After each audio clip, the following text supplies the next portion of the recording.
Jatin, thank you जी। तो आज का फर्स्ट क्वेश्चन हम शुरू करने वाले हैं, तो अपने पास टाइम कम ही होता है, तो जल्दी से बताएं इसका right answer. First one is which of the following is incorrect for the reversible adiabatic process. Reversible adiabatic process के लिए इनकरेक्ट कौन सा है? तो ds इज इक्वल टू 0, मतलब एंट्रोपी का चेंज 0, या एंट्रोपी कांस्टेंट, या q इज नॉट कांस्टेंट, या हमारे पास change of heat is equal to 0। तो इसका राइट आंसर क्या होगा जी? इसका राइट आंसर क्या होगा? Anurag Singh, thank you. तो इसका राइट आंसर जी, गगन का सबसे पहले रिप्लाई आया, बाकियों का जी, बाकियों का रिप्लाई जल्दी से, क्विक क्विक, स्पीड अप बच्चे। राइट आंसर में टाइम नहीं लगना चाहिए, टाइम नहीं लगना चाहिए। मैंने पढ़ दिए हैं सारे ऑप्शन, सारे ऑप्शन पढ़ दिए हैं, सारे ऑप्शन मैंने पढ़ दिए हैं जी। तो हमारे पास ये क्या कह रहे हो आप? रिवर्सिबल एडियाबैटिक में, रिवर्सिबल एडियाबैटिक में याद रखें क्या होता है रिवर्सिबल एडियाबैटिक में बच्चे? रिवर्सिबल एडियाबैटिक में हीट का चेंज नहीं होता, हीट का चेंज नहीं होता, मतलब पहले जितनी हीट है और बाद में जितनी हीट है वो चेंज क्या होगा? 0। तो इनकरेक्ट नहीं, ये तो करेक्ट हुआ बच्चे। Incorrect is C. Only Ashish Soni has given the right answer, only Ashish Soni has given the right answer. तो Q is not constant, Q तो कांस्टेंट होता है, Q कांस्टेंट होता है। आप कैसे D बोल रहे थे बच्चे? D नहीं है, इनकरेक्ट पूछा है उसने, तो इसको पहले पढ़ो फिर रिप्लाई दो। नेक्स्ट देखें जी, which of the following method of fuel ignition is used in diesel engine. तो इसका right answer quick, which of the following method of fuel ignition is used in diesel engine. जल्दी से बताएं इसका, जल्दी से quick. 2.A, 2.B, 2.C, 2.D जी, जल्दी से। तो 2.B, 2.D कह रहे हैं, D, B, B, B, B। शाबाश, जितने जितने लोगों ने बी राइट आंसर दिया है, जितनों ने बी दिया सारे अपने थप्पड़ मार लो अभी से अभी। Only Gagan has given the right answer and the Gaurav only. बच्चे, I have asked you about the fuel ignition method, not the क्या हम किससे यूज कर रहे हैं ऐसा नहीं, मेथड पूछा उसने। So heat from compressed air is the right answer। तो हमें ये पढ़ना होगा बच्चे, ये क्या लिखा हुआ है, मेथड पूछा है। कंबस्टन चैम्बर वो एक पार्ट है, कंपोनेंट है, उसका कंपोनेंट है। फ्यूल इंजेक्टर कंपोनेंट है, मेथड नहीं है, मेथड नहीं है। प्लीज इसको पढ़ो, प्लीज इसको पढ़ो। तो थर्ड कहां से आंसर देने लगे? थर्ड नहीं आया अभी। Okay, third, two which of the following is proof stress related. Proof stress related क्या है? देखो, ओहो आने शुरू हो गए। क्यों नहीं पढ़े बेटा? क्वेश्चन सही पढ़ा करो। मुकेश जी कर रहे हैं पढ़े नहीं, पढ़ना। ये दिक्कत यही है कि वहां हमें लगता है कि हम ओवर इंटेलिजेंसी कर जाते हैं। अरे यार, हाँ हाँ ठीक है इसका होगा, क्योंकि डीजल इंजन है, डीजल इंजेक्टर होता है, ओके इंजेक्टर लगा दो। तो ऐसा नहीं है। इसका थर्ड का बताइए। तो हमारे पास two which of the following is proof stress related. Proof stress से रिलेटेड क्या है हमारे पास? प्रूफ स्ट्रेस से रिलेटेड जल्दी से। तो अमित ढाल जी, इसका राइट आंसर जब भी आपने देना है तो 3.A, 3.B, 3.C, 3.D इस तरह से लिखना है। क्या हुआ यार, रिप्लाई नहीं आ रहे मेरे पास? रिप्लाई क्विक आने चाहिए यार। अभी भी देखो 38 स्टूडेंट हम आपस में कंपटीशन कर रहे हैं। तो इसका राइट आंसर हमारे पास क्या होगा जी? राइट आंसर जल्दी से।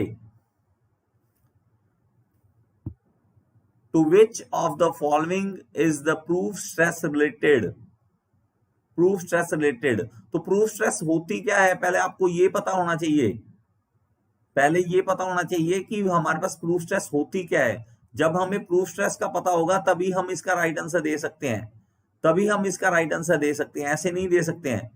तो हमारे पास प्रूफ स्ट्रेस का सोचो, तो प्रूफ स्ट्रेस क्या होता है हमारे पास जी? इसका राइट आंसर कितना लोगों का ठीक है? सी जी, ऑलमोस्ट सबका सही है। Yielding is the right answer, yielding is the right answer, C सही है। नेक्स्ट देखें, मैकेनिकल सील्स आर यूज्ड। तो मैकेनिकल सील ये तो सबको पता होना चाहिए। इसका देखें, इसका बताइए जी। इसका बताइए। मैकेनिकल सील्स आर यूज, किसके लिए मैकेनिकल सील यूज की जाती है जी? इसका right answer quick, quick, speed up, speed up, speed up. देखते हैं कितने लोगों का राइट आंसर आता है इसमें, कितने लोगों का राइट आंसर आता है। ये तो सबका राइट होना चाहिए। हाँ योगी जी गलत कर दिया। मैकेनिकल सील मेनली किस लिए यूज होती है? मेनली हमारे पास प्रिवेंट लीकेज के लिए, लीकेज ना हो। सील हमने बनानी होती है, सील्स जब बनाती हैं हम लीकेज को प्रिवेंट करने के लिए बनाते हैं, noise level in case of aircraft, aircraft में नॉइस लेवल कितना होता है? ये जनरल साइंस का क्वेश्चन है, जनरल साइंस का क्वेश्चन है, तो मैंने इसमें डाला है। कई बार ऐसे पूछते हैं, ठीक है जी। फीवर, आप प्लीज बार बार एक ही रिप्लाई मत करें, मैं आपको रिमूव कर सकता हूं अभी 1 सेकंड में। प्लीज आप ऐसा मत करें। एंड ये मैं लास्ट बार बोल रहा हूं, अगर आपके दोबारा ऐसे मैसेज आएंगे तो मैं अभी आपको रिमूव करने वाला हूं जी। जल्दी बताइए इसका राइट आंसर। फिफ्थ का डी, ए, अमित ढल ए कह रहे हैं, सुनील चौधरी डी कह रहे हैं। तो हाँ जी फीवर, सॉरी मैं आपको रिमूव कर रहा हूं बच्चे। जी फीवर आपने तंग कर लिया, ओके जी। तो इसका राइट आंसर देखिए, हमारे पास इसका राइट आंसर है डी। 60 से लेके 80 डेसिबल के बीच रहना चाहिए ये, हमारे पास 60 से लेके 80 डेसिबल के बीच में रहना चाहिए। ये हमारे पास एयरक्राफ्ट के बीच में, एयरक्राफ्ट की हमारे पास जो इसके नॉइस लेवल है वो इतना होना चाहिए, कम से कम इतना होना चाहिए, इससे ज्यादा नहीं होना चाहिए।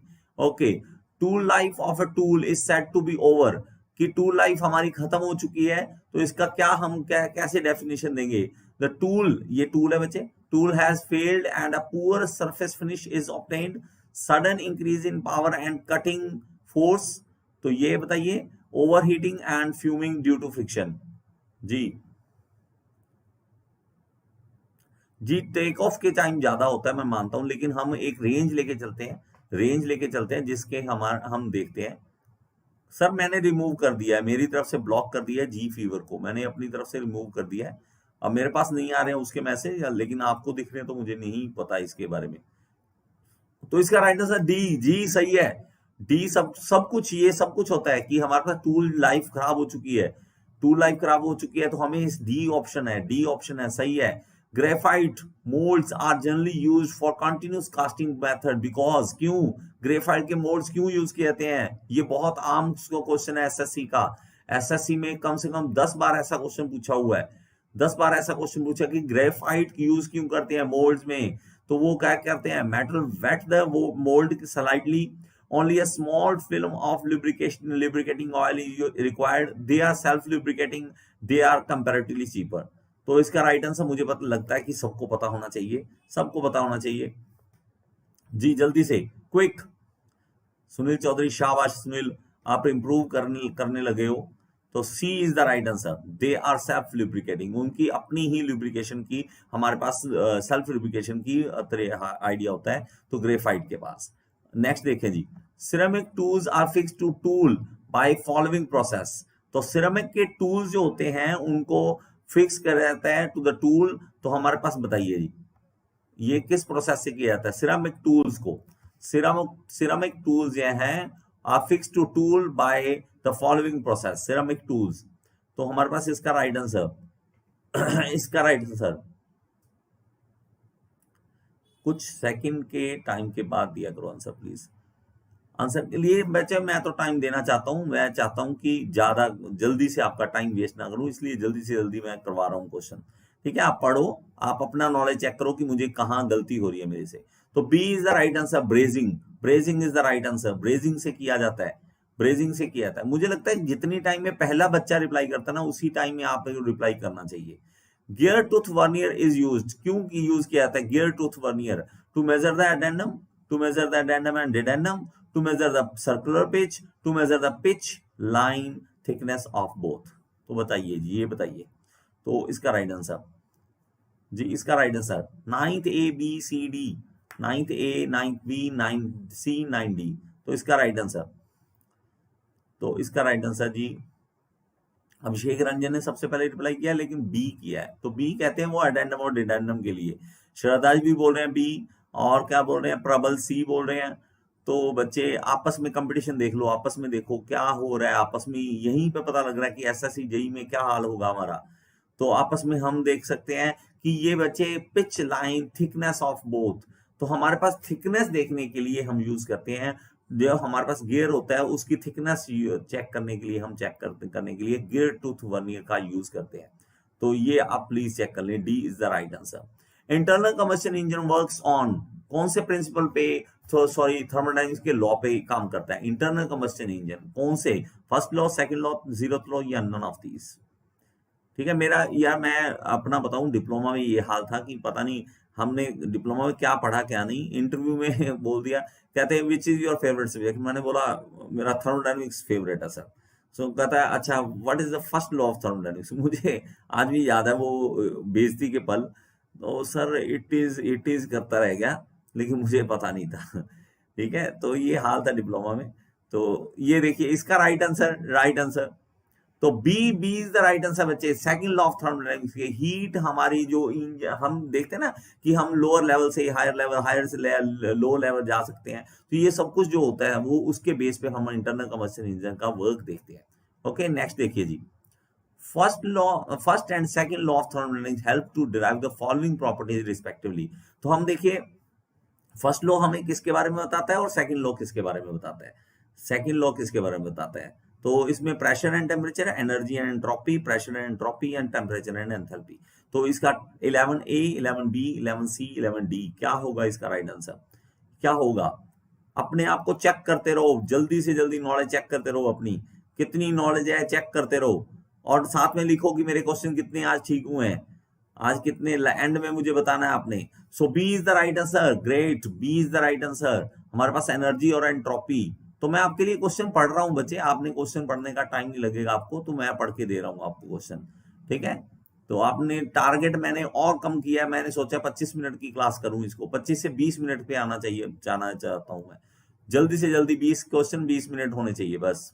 इन the centrifugal pump maximum efficiency is obtain when the blades are, तो ब्लेड कैसे होने चाहिए कि मैक्सिमम एफिशिएंसी आए, और ये भी बहुत ज्यादा बार पूछा हुआ क्वेश्चन है, बहुत ज्यादा बार पूछा हुआ क्वेश्चन है, और ये आपको रट्टाफिकेशन वाला क्वेश्चन है कि ये इतनी बार पढ़ चुके होगे आप कि इसका राइट आंसर सबको बताना चाहिए, लेकिन कुछ बच्चों का फिर भी गलत आ रहा है। ठीक है, सो बेंट बैकवर्ड, तो हमारे पास ये बेंट बैकवर्ड करना था क्लिक, मैंने ये बेंट बैकवर्ड मतलब इस तरह से होना चाहिए हमारे पास, ये इसके शेप जो है वो इस तरह से होनी, बेंट बैकवर्ड, फॉरवर्ड नहीं है बैकवर्ड है, वो गलत क्लिक हो गया। तो इस तरह से जब करते हैं तो इस तरह से जाना चाहिए, वो बेंट बैकवर्ड होना चाहिए। Okay, B is the right answer बच्चे, B is the right, sorry A is the right answer, मैं क्या बोल रहा हूँ, बेंट बैकवर्ड, तो पीछे होना चाहिए, A is the right answer, A is the right answer. ठीक है, मैंने इधर से देख लिया। Okay, the hydraulic mean depth of for a rectangular section is, तो हाइड्रोलिक मीन डेप्थ पहले तो आपको फॉर्मूला पता होना चाहिए, और उसके हिसाब से हमें रेक्टेंगुलर सेक्शन के लिए आपको फॉर्मूला देना है। रेक्टेंगुलर सेक्शन के लिए तो आप जो अजय और विजय आप ये रिप्लाई कर रहे हैं ए बी, मुझे नहीं पता किस क्वेश्चन का, इसलिए आप लिखें 13.A, 13.B, 13.C, 13.D। ठीक है, हाँ हाँ जी, हाँ जी, हाँ जी। तो इसमें हमारे पास क्या होगा जी, इसका राइट आंसर क्या होगा, तो इसका राइट आंसर किसके पास है, मेरे पास नहीं है, नहीं है, ये डी नहीं आया, कोई कोई कह रहा है सी, कोई कह रहा है डी। प्रदीप कुमार डी किस तरह से, डी किस तरह से, ओनली ओनली ओनली किसने राइट आंसर दिया, गौरव दुबे जी, गौरव दुबे ने राइट आंसर दिया बच्चे, Gaurav Dubey has given the right answer. तो B D by 2 D plus B, तो इसके बारे में हमारे पास क्या है कि रेक्टेंगुलर सेक्शन जो होता है ना, रेक्टेंगुलर सेक्शन इस तरह से बनता है, उसमें दो हमारे पास डी होते हैं, दो डी होते हैं और एक बी होता है, तो हमें ये सोच के चलना है, पेरीमीटर जो लेना है हमने वो इस तरह से, दो डी और एक बी, तो इसको याद रखना आप। तो इसका A is the right answer, A is the right answer. Next देखें, pressure inside a water droplet is given by the relation, तो ये भी आपको याद होना चाहिए, 14.A, 14.B, 14.C, 14.D, 4 sigma bye D, 3 sigma bye D, और 8 sigma bye D, या 16 sigma bye D. Abhishek Kumar please इसको लिख दें 13.A, ए बार बार नहीं लिखे आप, सीधा 14 पॉइंट ए लिखे, 14 पॉइंट ए 14 पॉइंट बी क्या होगा। तो इसका राइट आंसर कितनों का है आप देख लो अपनी नॉलेज को। सुशांत सिंह डी कह रहे हैं नहीं बच्चे, आप मुझे लगता है आपको फॉर्मूला याद नहीं है, याद नहीं है। ठीक है, आपने किस तरह से याद करना है इसको, किस तरह से याद करना है, आपने सिंपल सा याद करना है। देखिए हमारे पास 3 फॉर्मूले होते हैं। पहले होता है हमारे पास वाटर का जेट। ठीक है, हमने किस तरह से पढ़ना है इसको, जेट से शुरू करना है।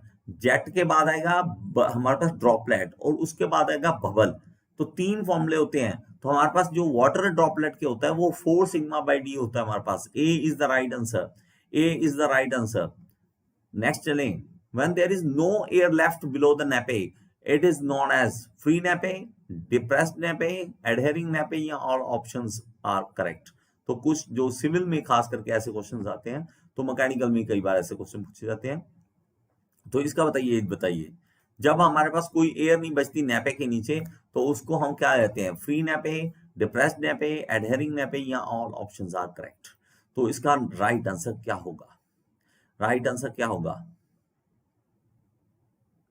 हाँ, बबल वाटर का डबल, जी सही है, ठीक है ठीक है। तो इसका राइट आंसर क्या होगा बच्चे। देखो ये मुझे लगता है सिविल का ही क्वेश्चन ज्यादा इनको पता होगा, मैकेनिकल वालों को कम पता है इसका।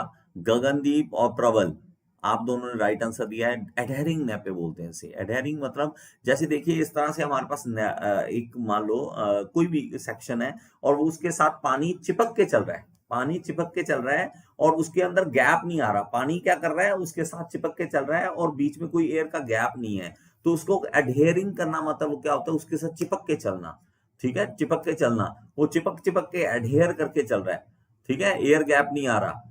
जब नई नई शादी होगी ना, जब चलोगे सड़कों पे चलोगे, तो वो एडहेरिंग नैपे की तरह चलोगे कि एयर गैप ना बीच में से कहीं मेरी वाइफ और मेरे बीच में से निकल जाए। ठीक है, वही जब 2 साल हो जाएंगे फिर पता लगे वो पीछे चल रही है 500 मीटर। ठीक है, फिर हमारे पास वो गैप डिप्रेस्ड नैपे, मुंह लटका के नीचे और चल रहे होगे, वहां डिप्रेस्ड नैपे हो जाएगा आपका। तो वो एडहेरिंग नैपे है शादी के स्टार्टिंग में साथ साथ ना एक दूसरे के साथ जुड़ जुड़ के चलोगे। तो बाद में डिप्रेस्ड नैप की तरह 2 साल बाद आगे चल रहे हो, आप मुंह लटका के, पीछे वो आ रही है एक बच्चा उठा के। ठीक है, तो आप इस तरह से याद कर लो एडहेरिंग नैप क्या है और ये क्या है। अब आप अब जो मर्जी सोच लो यार। अगर कोई गर्ल है तो प्लीज माफ करना। ठीक है, तो मेरी आदत है यार, अभी तो आए नहीं मेरी क्लास में आओ। ठीक है, लड़के लड़के आओ, लेकिन फिर देखते हैं क्या क्या बातें होती हैं। तो ये जो होता है ऐसे ऐसे चीजें, चलो छोड़ो यार, बहुत सारी बातें मेरे पास। ठीक है, अब देखो overall efficiency of Pelton wheel is about. तो overall efficiency Pelton wheel is about कितनी होती है जी, कितनी होती है जी। ठीक है, हाँ, तो ये इसकी एफिशिएंसी, ये टफ क्वेश्चन वाला क्वेश्चन है यार। पेल्टन व्हील की बहुत अच्छी एफिशिएंसी है। तो हमारे पास पेल्टन व्हील की बहुत ज्यादा अच्छी एफिशिएंसी होती है, जिसमें हमारे पास जो एफिशिएंसी आएगी बच्चे 0.85। इसको याद कर लो, 0.85 और 0.9 के बीच में रहती है ये। 0.85 और 0.9 के बीच बीच में रहेगी। तो 16 point D is the right answer. Next देखें, which of the following, which one of the statement is correct for forced vortex. Forced vortex के लिए कौन सा स्टेटमेंट ठीक है। Turns in an opposite direction to a free vortex, always occurs in conjunction with the free vortex, has a linear velocity directly proportional to radius, has a linear velocity inversely proportional to the radius. So how much it will be? तो यहाँ 0.85 मतलब 85% जी, same same. हाँ, नमस्ते sir जी, नमस्ते। दिबाकर जी, दिबाकर हरिजन, late join किया आपने, जल्दी से आ जाए करो। 9:30 पे हमने क्वेश्चन करने होते हैं, ज्यादा से ज्यादा क्वेश्चन करने होते हैं। और आप ये देखो कि अगर आप में 20 में से 18 या 19 ठीक कर रहे हो तो आप सही लाइन पे हो। अगर आप 15 ठीक कर रहे हो तो आपको थोड़ी जरूरत है। अगर आप 10 ठीक कर रहे हो तो आप बहुत दूर हो अभी, बहुत दूर हो अभी। तो इसका C is the right answer. C is the right answer की लीनियर वेलोसिटी होती है डायरेक्टली प्रोपोर्शनल टू रेडियस। जैसे जैसे रेडियस बढ़ता है उसकी लीनियर वेलोसिटी बढ़ती जाती है। तो हमारे पास फोर्स्ड वोर्टेक्स, जो अगर पानी पानी चल रहा है, अच्छा आराम से पानी जा रहा है, हम बीच में धक्के से उसको फोर्स्ड वोर्टेक्स बना देते हैं, उसको कह देते हैं फोर्स्ड वोर्टेक्स। हम धक्के से जो एक्सटर्नल फोर्स देते हैं। Why is multi staging in centrifugal pump used, ये 100% राइट होना चाहिए सबका। निधान जी, आपको भी पता है रूल, हमें क्या करना है कि क्वेश्चन नंबर डालना है। विकास चौधरी, आपको पता है कि हमें क्वेश्चन नंबर डालना है, तभी हमें पता लगेगा क्या किस बारे में बात कर रहे हैं। अब देखिए 18 पॉइंट बी आ रहा है सबसे पहले मुकेश अदूर जी का। राहिल राहिल जी आप भी लिखें 18 point A, 18 point B, 18 point C, क्या लिख रहे हैं मुझे पता लग जाएगा। ओके, तो राहिल जी लक्ष्य, तो ये हमारे पास हाई हेड के लिए होते हैं बच्चे। मल्टी स्टेजिंग क्यों कर देते हैं? सेंट्रीफ्यूगल पंप हमें दे देता है कि हाई फ्लो देता है, लेकिन हेड नहीं दे पाता। हेड नहीं दे पाता, हम क्या करते हैं, ज्यादा जोड़ देते हैं उनको कि साथ ही हाथ बटाना, बहुत ऊपर जाना है, सेंट्रीफ्यूगल पंप एक लाइन में लगाना। तो एक लाइन में लगाएंगे, साथ ही हाथ बढ़ाएंगे, तभी ऊपर तक जाएंगे। ठीक है, हाई हेड लेके जाएंगे। Okay, disadvantage of product layout. Product layout हमारे पास होता है, आपको पता होगा प्रोडक्ट लेआउट, तो उसकी डिसएडवांटेज क्या है? High initial investment, skill labour, production time is longer, high cost of inspection. तो इसका राइट आंसर क्या होगा? प्रोडक्ट लेआउट की हमारे पास डिसएडवांटेज क्या है? प्रोडक्ट लेआउट की डिसएडवांटेज क्या है? तो इसका राइट आंसर जल्दी से दे दें, जल्दी से। 19 पॉइंट का, 19 पॉइंट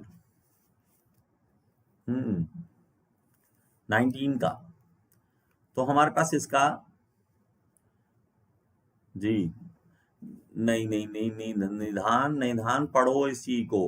प्रोडक्ट लेआउट होता किसी के लिए? स्पेशल एक प्रोडक्ट के लिए जब बना होता है, स्पेशल एक प्रोडक्ट के लिए। आपने बोला कोको कोला की बोतल पैकिंग करनी है, तो उसके लिए एक लेआउट तैयार कर दिया कि यहाँ से बोतल आएगी, यहाँ जाएगी, इसके बाद उसका ढक्कन लगेगा, उसमें कोक डलेगी, जो भी होगा वो एक प्रोसेस में चलेगा। उसकी सबसे बड़ी प्रॉब्लम यही है कि इन्वेस्टमेंट कॉस्ट बहुत ज्यादा होती है, स्टार्टिंग की इन्वेस्टमेंट बहुत ज्यादा होती है।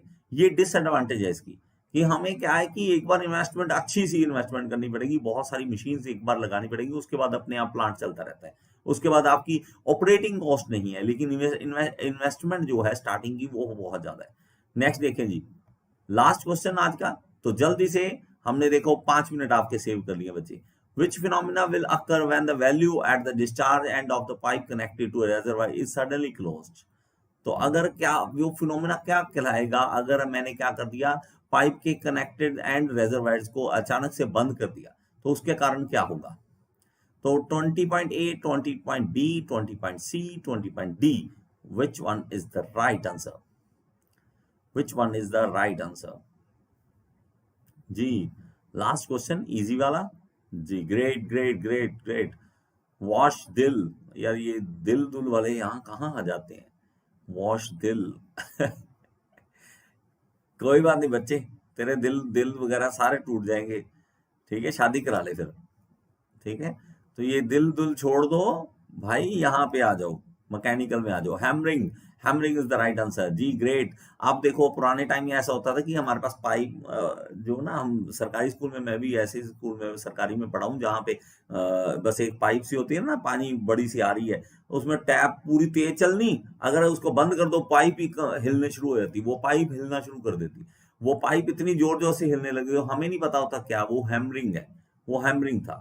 ठीक है, ओह सॉरी, बलोचिस्तान। ओ वेलकम बच्चे, वेलकम। वॉश दिल, बलोचिस्तान से आपको हिंदी का समझ आ रहा है सर? बलोचिस्तान से हैं तो वहां पे भी एमसीक्यू होते हैं। मुझे लगा कि हमारे ही 1-2 देशों में ही चल रहे हैं एमसीक्यू, तो हम ही तंग नहीं है, बलोचिस्तान से भी तंग है लोग एमसीक्यू से।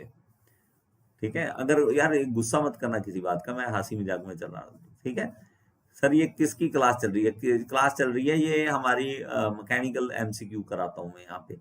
ठीक है जी, okay, thank you so much. मैं इतना ही बोल सकूंगा आज। ठीक है, अगर आप लाइव मेरे से ना कभी आओ, क्लास लगाओ, ऑफलाइन क्लास लगाओ, तब ज्यादा मजा आता है। ठीक है, तब ज्यादा मस्ती होती है। ओके जी, मैं एक बार फिर से थोड़ा सा अपनी वेबसाइट के बारे में बता दूं। मेरी वेबसाइट पे आया कीजिए, क्वेश्चन करा कीजिए, और मुझे हिम्मत दीजिए कि मेरी वेबसाइट चल रही है, मुझे पता लगे, तो इससे मेरा और ज्यादा कॉन्फिडेंस बढ़ेगा। और मैं इसमें क्या करूंगा कि ज्यादा से ज्यादा मैं इसमें जो हमारे ब्लॉग्स लिखने शुरू करूंगा।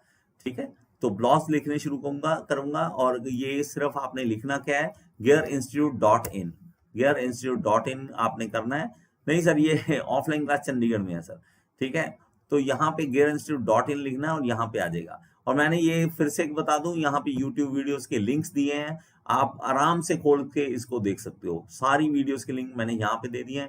मुझे लगता है कि इसकी आपको हेल्प है। इसको खोल के देखा है किसी ने? इसको खोल के देखा, आपको ठीक लगा? ये आइडिया ठीक लगा?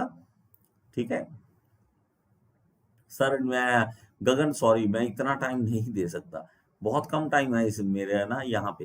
ठीक है, तो फ्लूइड मैकेनिक्स देखो मैंने इसमें भी थोड़ा कैटेगराइज कर दिया है। फ्लूइड, ये देखो, fluid and its properties, Bernoulli's theorem, pascal law, जैसे ही आप क्लिक करोगे मेरा पूरा वो फोल्डर अपने आप वीडियो का ओपन हो जाएगा। तो मैं यहाँ पे किया है, तो यहाँ पे theory of machine, strength of material, तो इसको मैंने कैटेगराइज करने की कोशिश की है। ओके जी, थैंक यू सो मच, हम फिर से मिलेंगे जी। Okay, good night, good night बच्चे।